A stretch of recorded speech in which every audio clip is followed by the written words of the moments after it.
White Dragon Horse. Once a dragon prince, now a humble steed. The ninth trials of the 81 calamities. Protagonist, the Dragon King's third prince. Weapon, sharp claws and fangs. Characteristics, noble lineage, pure-hearted. Weaknesses, occasionally impulsive. Coiling Snake Mountain, Eagle Sorrow Gorge. Here, amidst the towering mountains, a waterfall cascades down from a sheer cliff. The water plunges from a height of 1,000 fathoms into a large pool at the base of the cliff, then gradually flows along a mountain stream towards the distance. In the bottomless pool, a white dragon lay hidden in the dark water like a hunter in an ambush, quietly waiting for prey. Whenever a large animal passed near Eagle Sorrow Gorge, the white dragon would spring from the water and drag it beneath the surface. Unlike most beasts, which would cease hunting once satiated, this white dragon was different. It would devour any large creature that came near, not out of hunger, but to vent its inner dissatisfaction. The white dragon's dissatisfaction stemmed from feeling that it had been treated unjustly.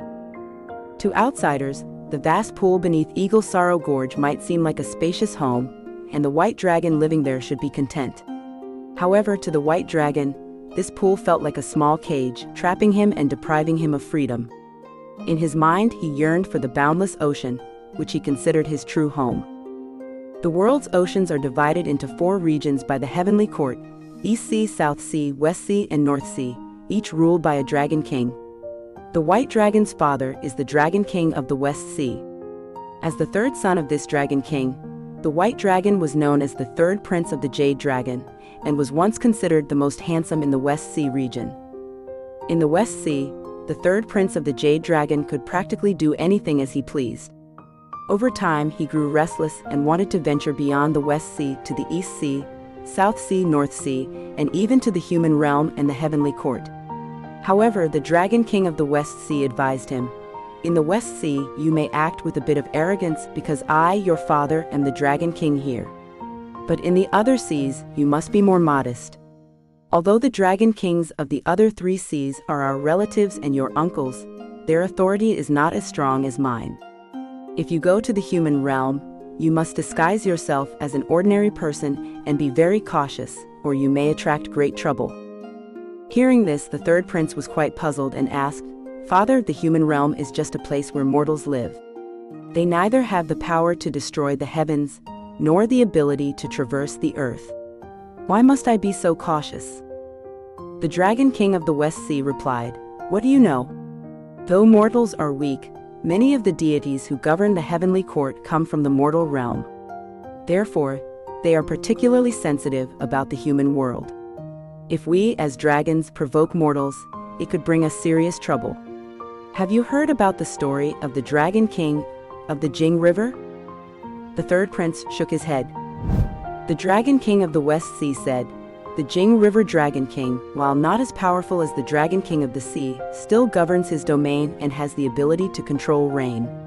When he was in the mortal realm, he made a bet with a sage named Yuan Shaocheng.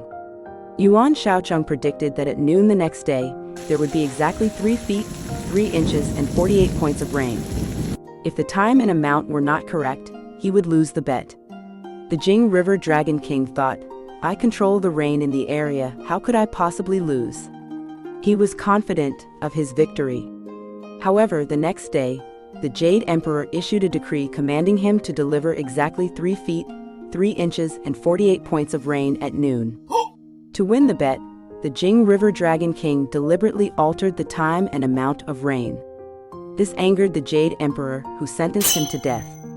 Ultimately, the Jing River Dragon King was executed by Wei Zheng on the dragon-slaying platform. Hearing this, the third prince felt indignant and exclaimed loudly, "We, the esteemed dragon race, control rain and water across the world, yet we are treated like servants by the heavenly court, and they threaten to kill and punish us at every turn. It's simply outrageous." Before he could finish, the Dragon King of the West Sea hurriedly covered his mouth and whispered, "Be quiet.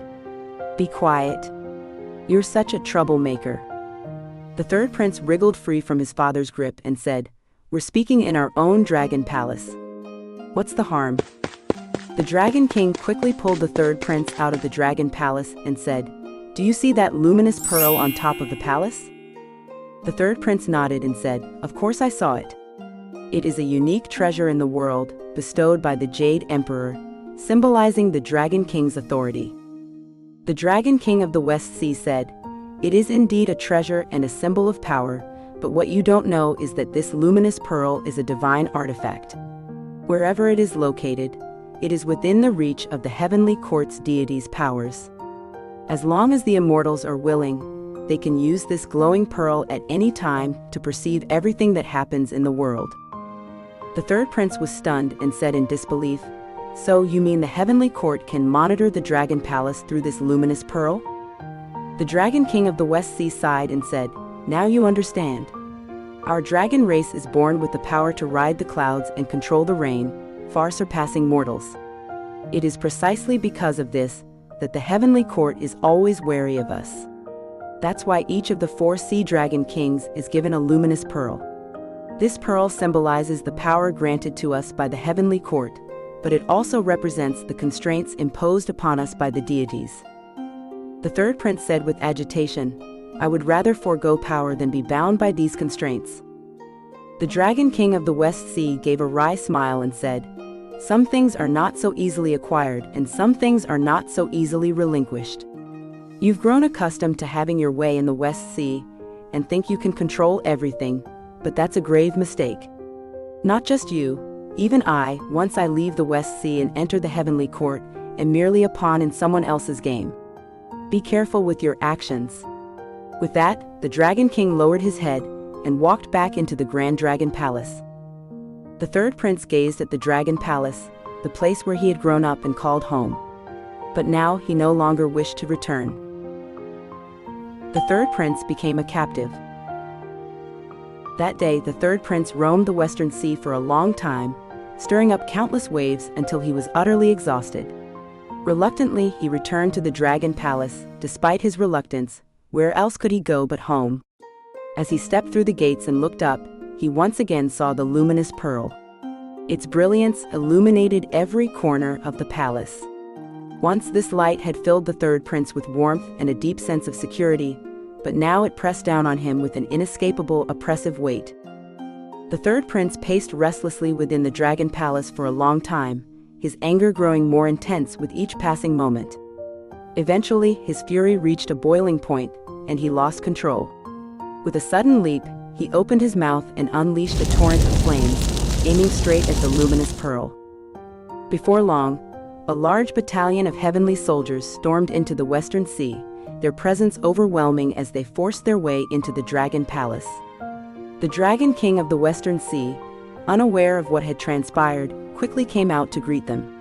"Heavenly envoys, your arrival is unexpected," he said with a hurried bow. "May I ask what brings you here?"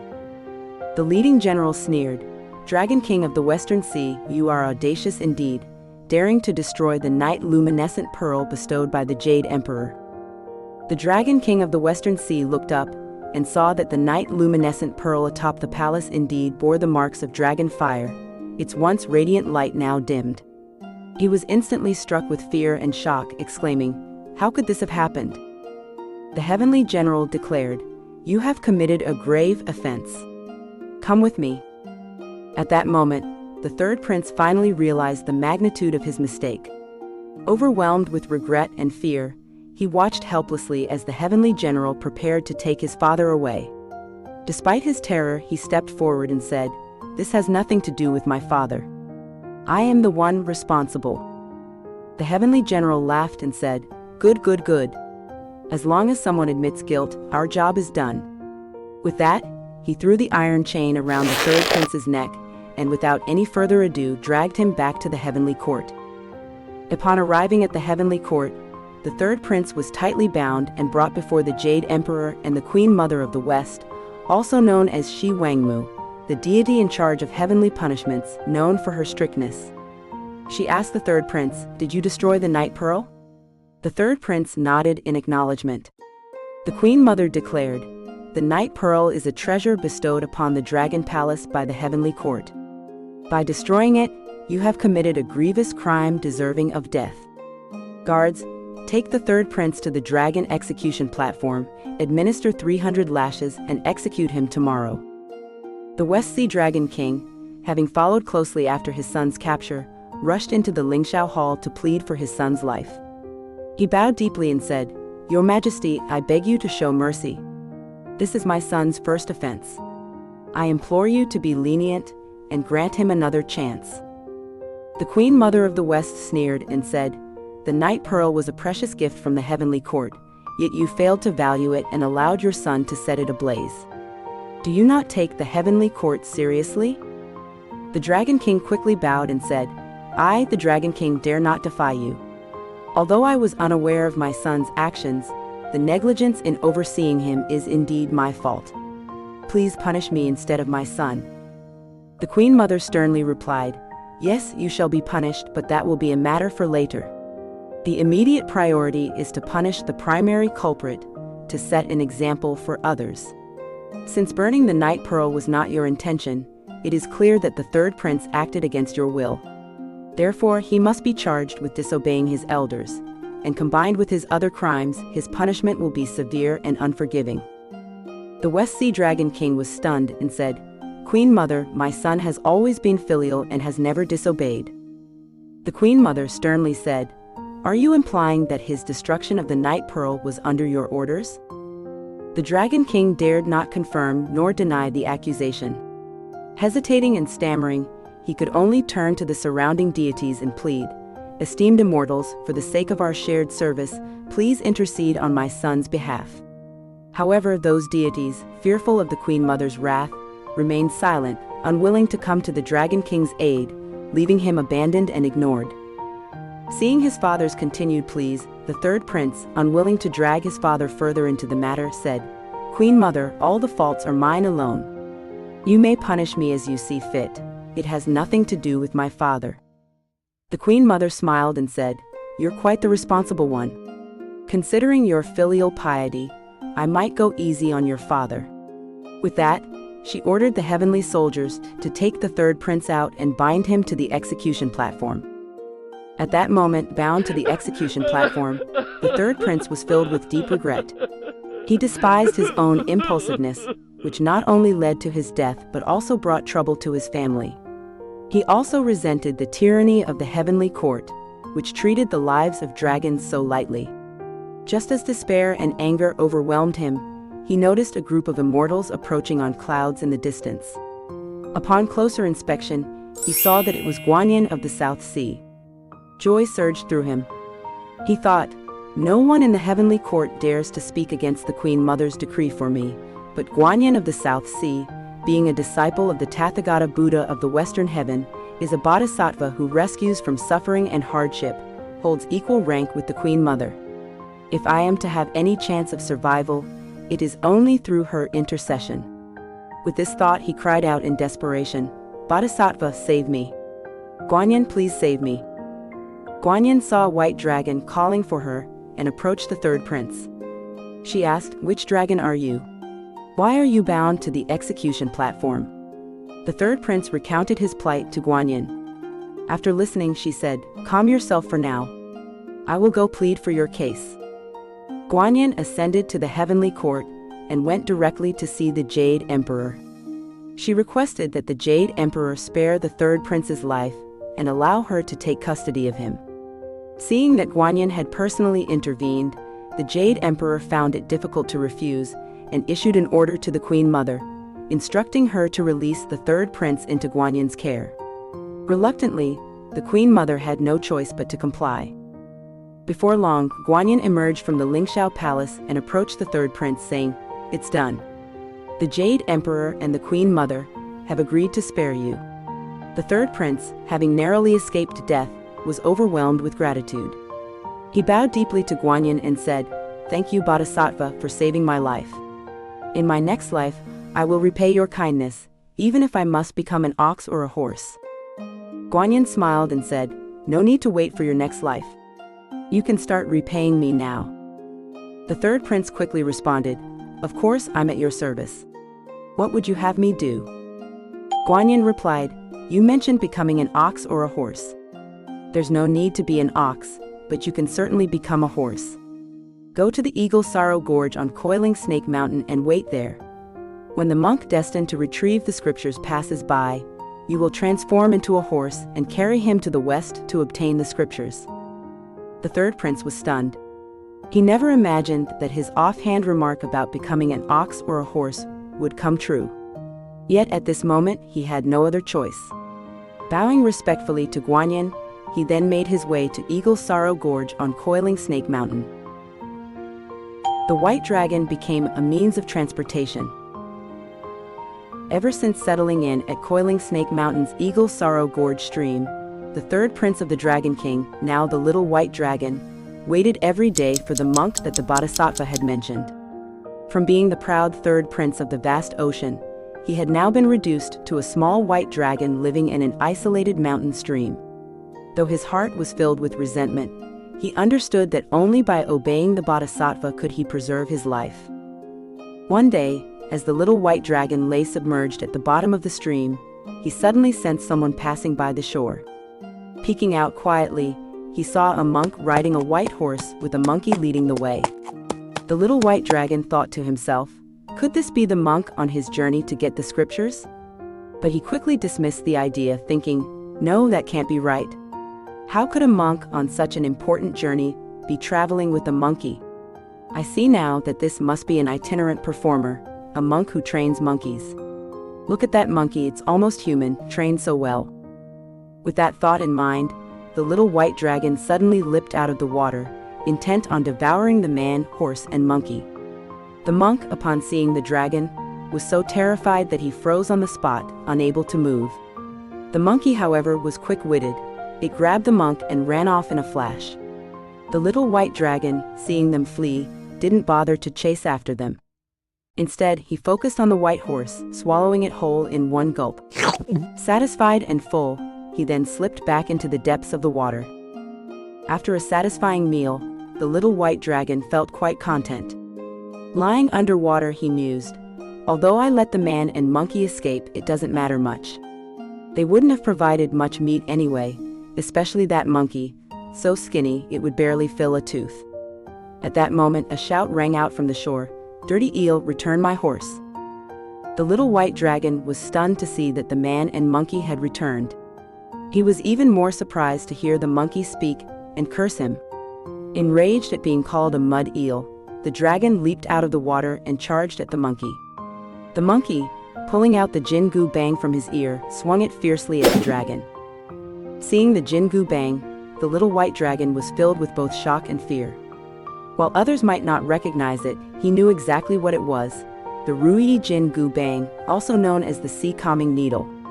Weighing 13,500 pounds, it was crafted by the Supreme Lord Lao. It was later borrowed by Dayu to control the flood, and eventually it was planted at the bottom of the East Sea, under the possession of the East Sea Dragon King. The West Sea Dragon King had once told him that 500 years ago, a formidable figure had come to the East Sea and forcibly borrowed the sea calming needle as a weapon. That figure was the great sage equal to heaven, who later caused havoc in heaven. Seeing the Jingu Bang, the little white dragon realized that the monkey was indeed the great sage equal to heaven. However, he wasn't afraid. He thought, I've heard that the great sage has extraordinary combat skills, today I'll witness them firsthand. So he engaged in a fierce aerial battle with son Wukong. After several intense rounds, the little white dragon experienced firsthand the great sage's formidable prowess. He found himself completely outmatched, and realized that continuing the fight would only result in his own injury. Therefore, he swiftly retreated back into the water. The little white dragon, watching from the bottom of the water, saw son Wukong lamenting by the shore. Realizing that the great sage's swimming abilities were not as adept, the dragon breathed a sigh of relief, knowing that son Wukong would not dare to follow him into the water for a confrontation. To the little white dragon's astonishment, son Wukong extended his Jingu Bang to several zhong in length and began to stir up the water. The magical staff, already a powerful artifact, caused the water in the pond to churn violently. The dragon, caught in the maelstrom, felt as if he were boiling in hot water, tossed about in the waves. Unable to endure the torment, he leaped out of the water to fight Sun Wukong once more. Despite his efforts, he was no match for the great sage, and had to transform into a water snake and slither into the grass to escape. Lying hidden in the grass, the little white dragon dared not move. He watched as Sun Wukong searched everywhere but failed to find him. In the end, Sun Wukong, frustrated and angry, uprooted many blades of grass in vain. The little white dragon couldn't help but chuckle to himself, thinking, "No matter how skilled you are, as long as I hide my form, turning from dragon to snake and blending into the mud, you won't be able to find me." Sun Wukong searched for a long time without finding any trace of the little white dragon, and eventually left in frustration. The little white dragon, believing that he would no longer be pursued, returned to the pond. Exhausted from the fight, he fell into a deep sleep. However, in the midst of his slumber, he was suddenly jolted awake by Sun Wukong's loud call from the shore. "I'll run? I'll run. Guanyin is here." The little white dragon was alarmed and thought, Sun Wukong has such influence that he managed to bring Guanyin as a helper. What should I do now? He quickly emerged from the water and saw Guanyin standing on the clouds. The little white dragon flew to Guanyin and bowed, saying, "Bodhisattva, I have been waiting here as you instructed, but instead of the person I was expecting, I encountered a monkey who fought with me." He deliberately omitted that he recognized Sun Wukong, hoping to use the excuse of ignorance is no sin, if Guanyin was indeed sent by the monkey to aid him. Guanyin said, "This monkey is Sun Wukong, the disciple of the one you are waiting for." The little white dragon feigned enlightenment and said, "So he's one of our own. Why didn't you say so earlier?" Sun Wukong retorted, "You never asked, so how could I have mentioned it?" Guanyin said to the white dragon, "I heard you ate Tang Sang's horse. Perfect timing. Transform into a dragon horse and carry Tang Sang to the west." The white dragon dared not refuse, and obediently bowed down. Guanyin blew a breath of divine air, and the white dragon transformed into a white horse. Sun Wukong, not missing a beat, came over, grabbed the horse's mane and brought it to Tang Sang, saying, "Master, master, here's the horse." Tang Sang looked around and said to Sun Wukong, "This horse is remarkably noble. Where did it come from?" Although the white dragon horse did not speak, he thought to himself, "At least you have good taste."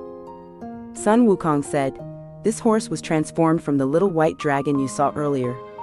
It's a genuine dragon horse, quite rare in the world." Tang Sang was very pleased and mounted the horse, continuing on his journey. This was the 9th trial on Tang Sang's journey to the west, the trial of the steep gorge and the horse change.